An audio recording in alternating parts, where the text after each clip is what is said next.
Bom dia, boa tarde, boa noite. Aqui quem fala é Carolina Gonçalves do Geomofocast e hoje vamos fazer uma viagem imersiva às Cataratas do Iguaçu. Pode tocar a vinheta.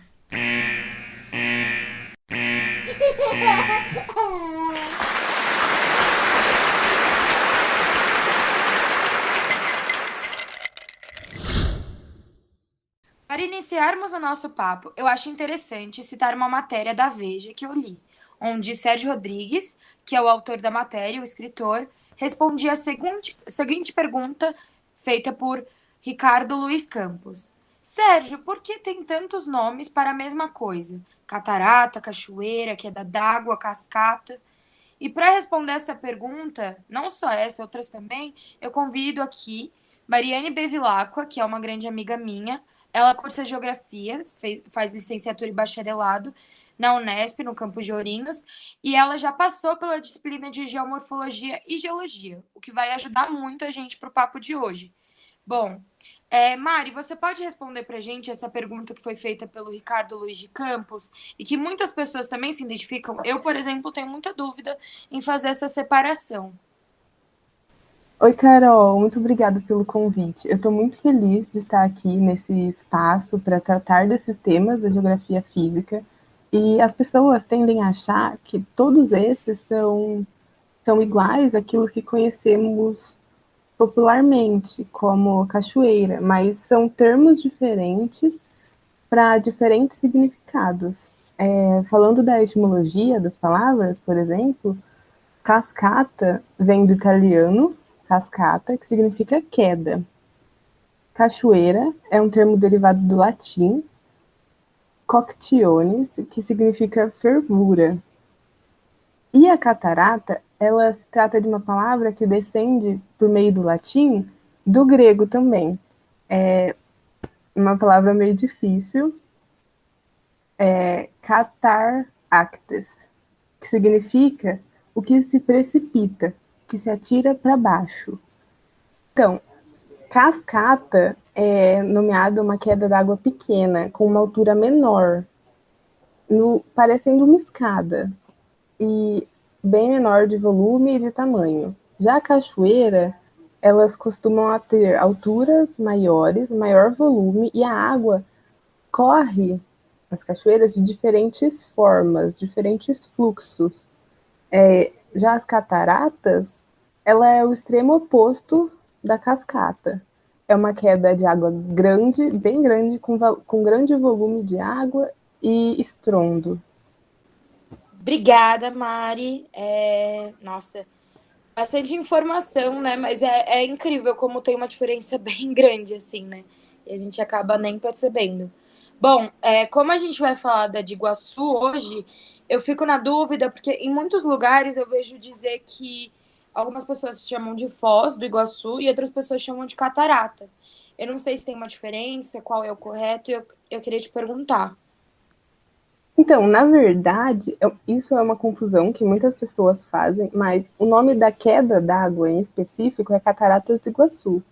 Já a Foz do Iguaçu se trata do nome da cidade em que ela está localizada. Muitas pessoas costumam misturar os dois e falar como se fosse do mesmo assunto, mas são diferentes.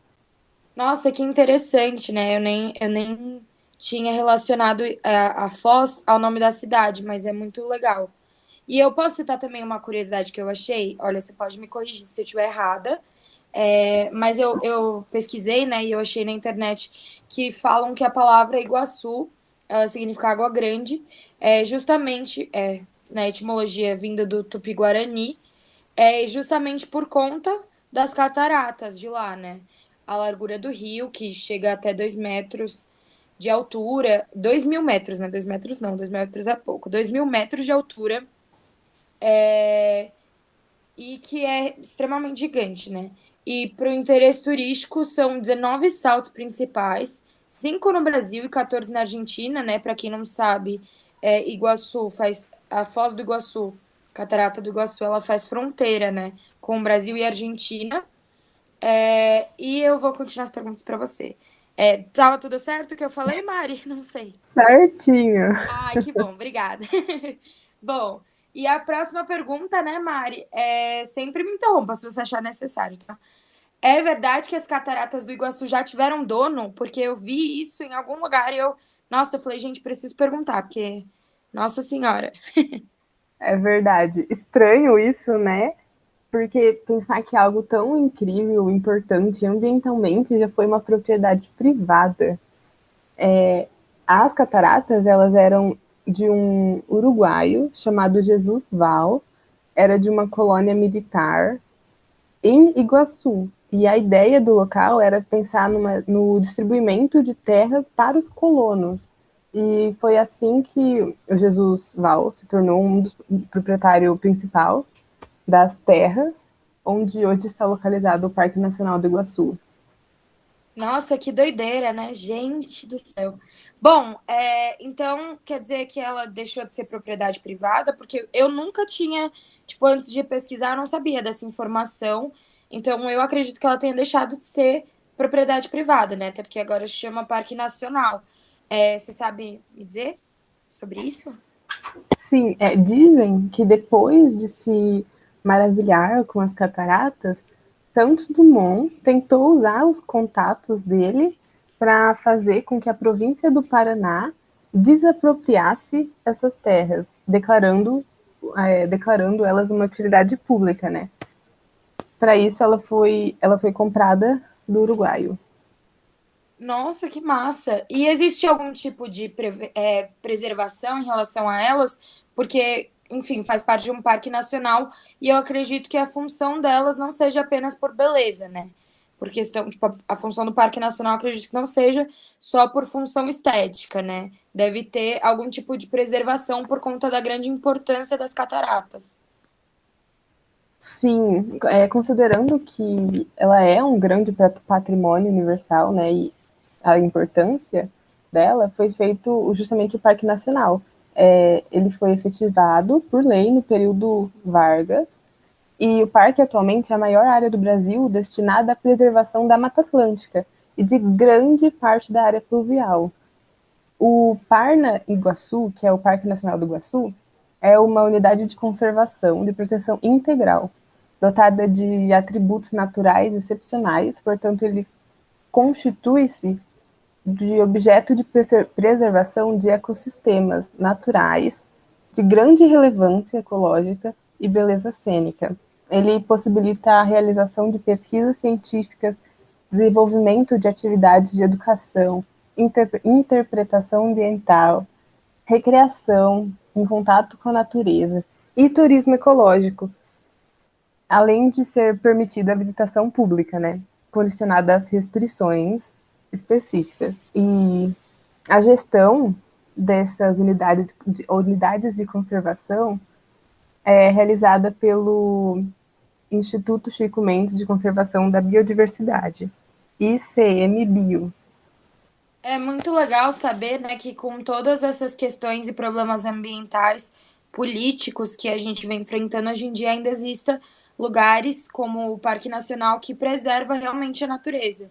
E, enfim, eles tentam outras formas de economia que não envolvam o desmatamento, né? Como, por exemplo, o turismo ecológico, que é muito legal. Sim. Mari, você pode falar um pouco mais sobre esse Parque Nacional? Porque eu achei muito interessante. Ele tem muitas características interessantes e muito maravilhosas, assim. E aí eu gostaria que você falasse um pouco mais, assim. Então, o Parque Nacional do Iguaçu foi criado com o principal intuito de proteger e restaurar a mata nativa da região. Ele serve de santuário para mais de 250 espécies de árvores, além de mais de 550 aves, 120 mamíferos, 79 espécies de répteis, 55 de anfíbios, mais de 600 de borboletas, muitas espécies. E que é graças à equipe de especialistas que o parque vem atravessando os limites de preservação, avançando cada vez mais no propósito de recuperação ambiental da mata amazônica. E além da importância econômica, que é por causa dessa área protegida, que a região do Foz do Iguaçu movimenta cerca de 88 milhões com o turismo por ano. E, além disso, os serviços ambientais, totalmente de graça pela Unidade de Conservação do Meio Ambiente, ultrapassam os gastos que tem para manter aquela área protegida. Então, são serviços como fornecimento de água, controle de erosão, regulamentação do clima e até mesmo as renovações dos solos. E tudo isso soma um equivalente de mais de 600 milhões anuais. Ou seja, a importância do Parque Nacional dá-se pelo simples fato de que ele é uma fonte interminável de recursos naturais e econômicos.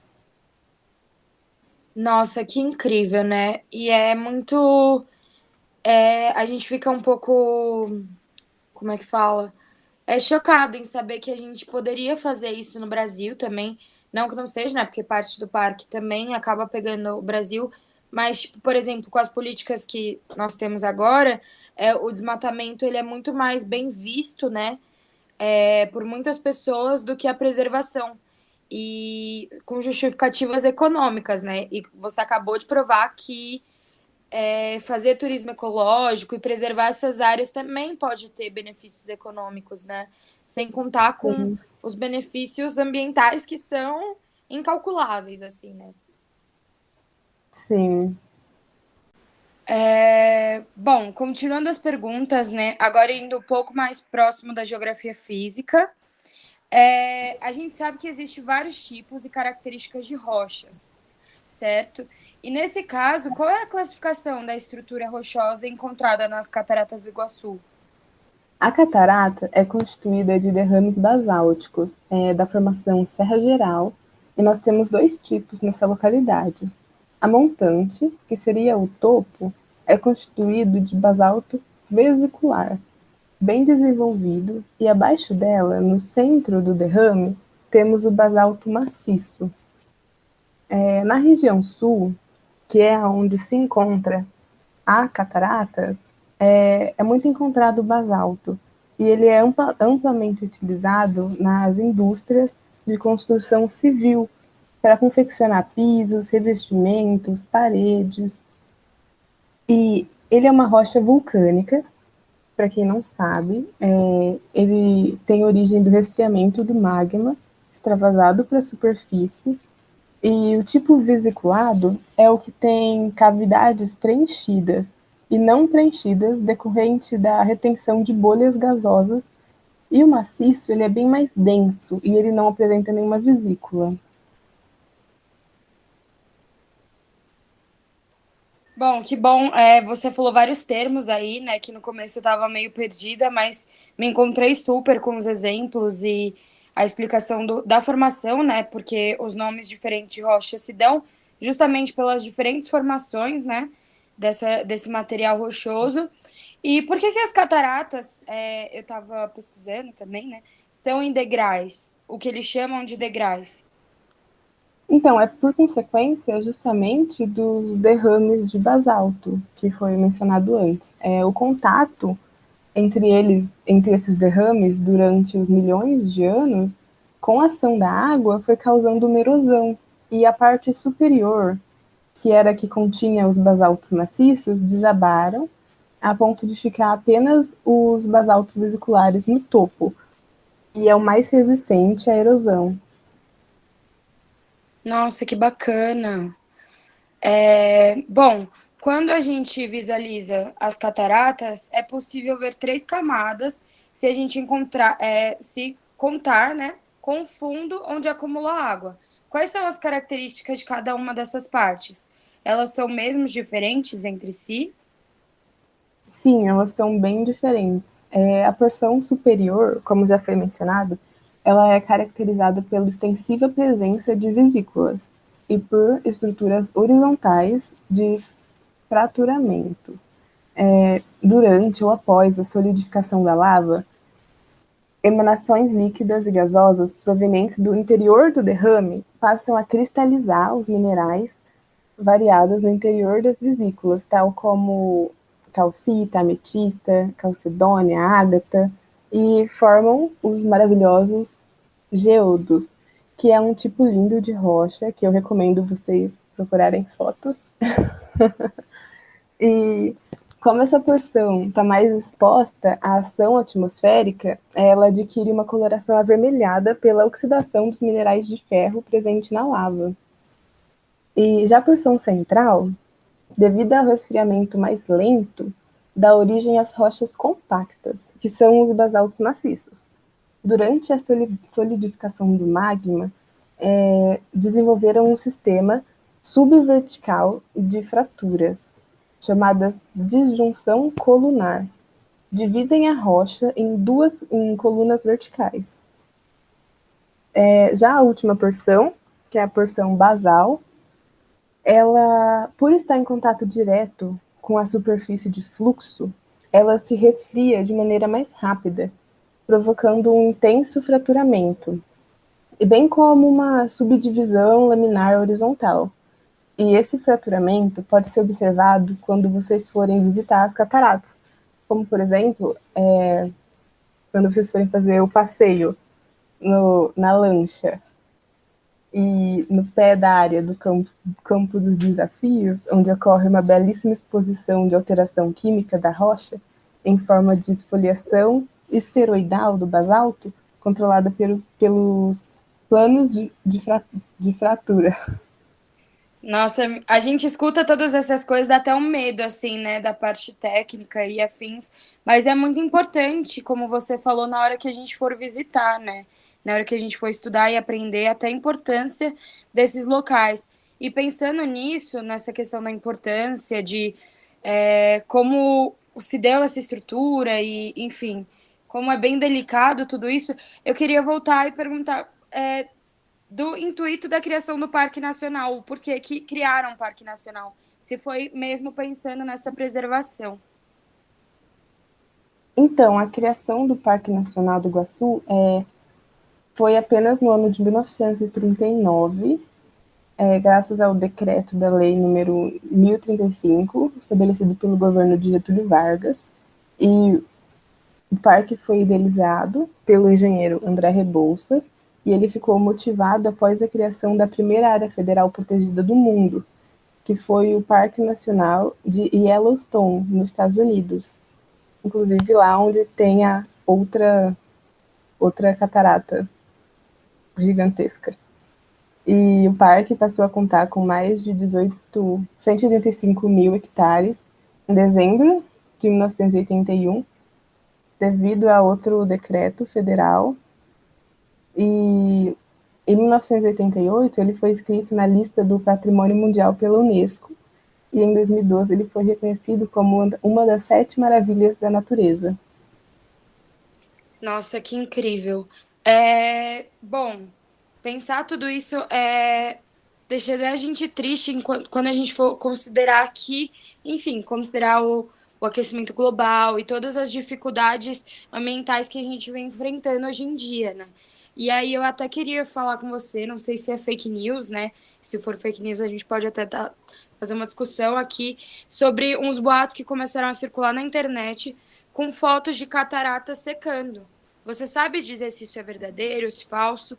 E se sim, quais são os motivos disso estar acontecendo, assim?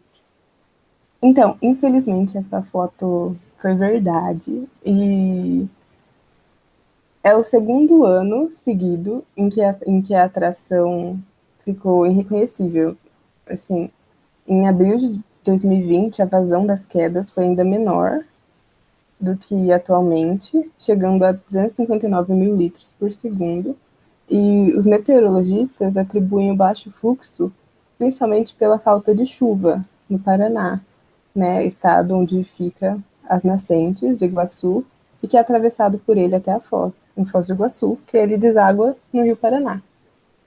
Então, segundo o Mapa Biomas, é a plataforma que monitora o uso do solo no Brasil, entre 1985 e 2019, a região da bacia perdeu cerca de 21,3% da sua vegetação nativa, formada principalmente pela Mata Atlântica. E na subbacia, que abarca as cabeceiras do rio, nos arredores de Curitiba, resta hoje apenas 7,2% da vegetação original. E As florestas retêm no solo a umidade acumulada no período chuvoso, garantindo que as nascentes continuem a jorrar, mesmo na estiagem. Porém, quando as árvores são removidas e substituídas por lavouras ou pastagens, o solo deixa de segurar a umidade. Isso faz com que, na estiagem, as nascentes próximas gerem menos água ou até sequem, já que na época úmida, as chuvas não conseguem infiltrar no solo desmatado e tendem a escorrer direto para os rios, causando erosões e enchentes. E foi isso que aconteceu com a catarata. Agora, por ter passado, né, o período mais chuvoso do ano, ela já está cheia novamente, mas sempre tem essa possibilidade dela secar novamente. Nossa, que quanta coisa, né, para absorver, para entender. Agora que estávamos falando sobre essa estrutura atual, qual seria a de sua origem, né? Como é que ela surgiu e como tem funcionado desde o seu surgimento? A origem da Cataratas do Iguaçu está diretamente ligada à evolução tectônica na Bacia do Paraná, da época pleistocênica, pertencente ao período quaternário. Possibilitou o aparecimento das cachoeiras, os Sete Quedas, no Rio Paraná, cerca de 160 quilômetros a montante da foz do Rio Iguaçu. E, segundo o que foi possível estudar até agora, o Rio Paraná passou a cavar o extenso e profundo canal, a jusante das Sete Quedas, em uma época entre 1.500.000 anos e 1.800.000.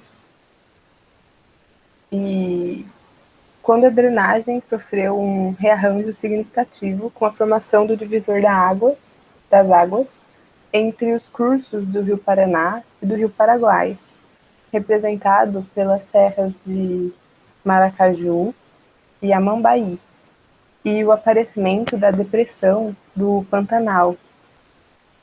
O, o ajustamento do perfil longitudinal do Rio Paraná, como consequência do lento e contínuo processo de surgimento global iniciado no Plioceno, que é da era Cenozoica, provocou a exumação de soleiras associadas aos grandes alinhamentos estruturais que cortam a bacia do Paraná, sobretudo os direcionados a oeste-noroeste e noroeste, como os de Guapiara, Ivaí, São Jerônimo, e principalmente do rio Piriqui, onde se formaram as Sete Quedas.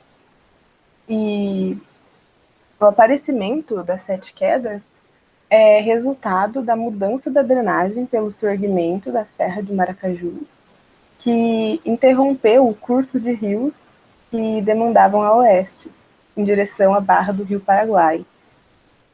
E ao transpor esse abaulamento, que é algo que facilita o escoamento das águas pluviais, o considerável volume de água do Rio Paraná adquiriu grande velocidade, provocando intensa erosão nos derrames basálticos a jusante e dando origem ao profundo cânion, que se desenvolveu por mais de 200 de quilômetros abaixo das Sete Quedas. É isso, Mari? Nossa. Desculpa isso. Oi? É isso.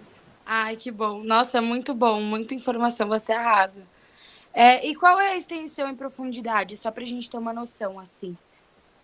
Então, ela tem diferentes profundidades. Tudo depende de onde que nós estamos falando, né? Partindo do pé da garganta do diabo, que todo ano retrocede alguns milímetros, o Rio Iguaçu corre num cânion estreito de 80 a 90 metros de largura e altura média de 70 metros, até a sua foz no Rio Paraná. E as quedas têm uma distância relevante do Rio Paraná, desde algumas centenas de metros, no caso de rios menores, até 21 quilômetros, mais ou menos, do Rio Iguaçu. Nossa, é muito legal isso que você falou dele estar retrocedendo alguns milímetros. Até para a gente pensar numa formação, né? Como uma formação geológica se dá e quanto tempo demora, né? Tudo isso. Não é um processo rápido que a gente pisca e pronto, tá lá, já foi. Bom, Mário, nosso tempo está acabando, na verdade, praticamente já acabou. Então, para encerrar nosso programa, eu gostaria de falar uma curiosidade sobre uma lenda das cataratas que vem sendo contada entre os iguacenses por gerações.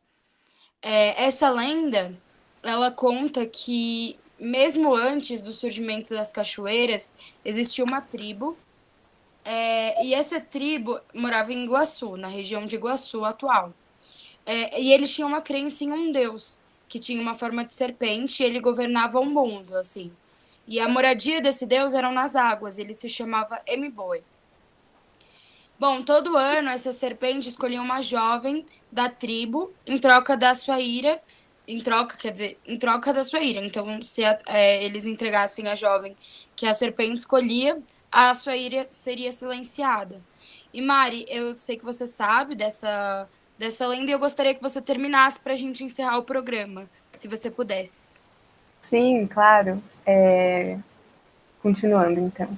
Tem uma parte que diz que a filha do cacique foi escolhida e ela era uma moça boa, inteligente, bondosa e principalmente ela era muito, muito bonita.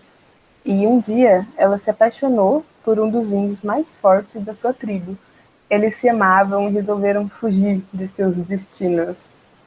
M-Boy descobriu, ficou com muita raiva e a sua fúria fez ele mergulhar com tanta força e violência, e isso, de acordo com a tribo, foi o que gerou as cataratas.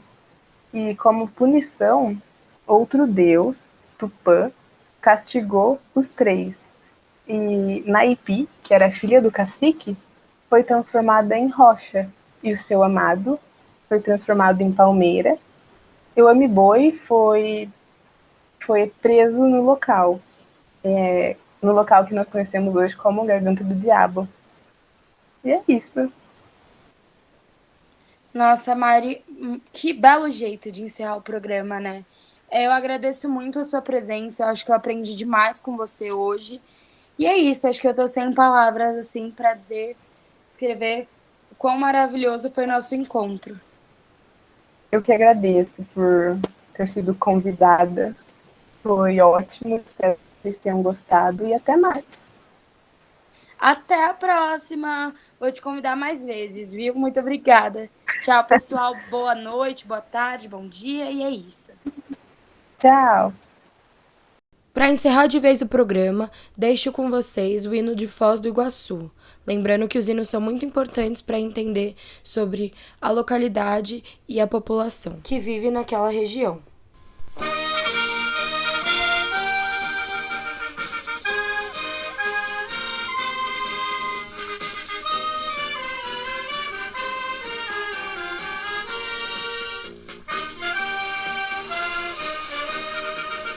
Somos filhos da terra querida, que é famoso onde quer que se vá.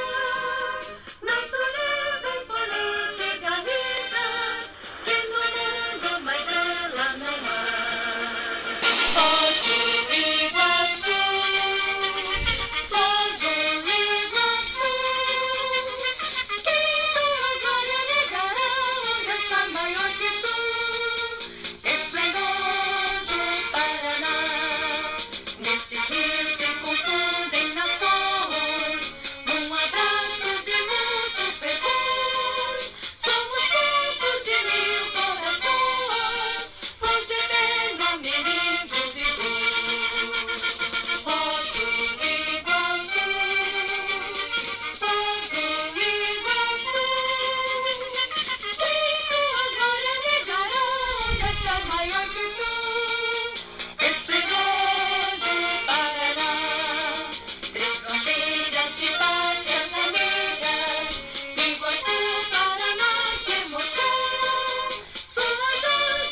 Espírito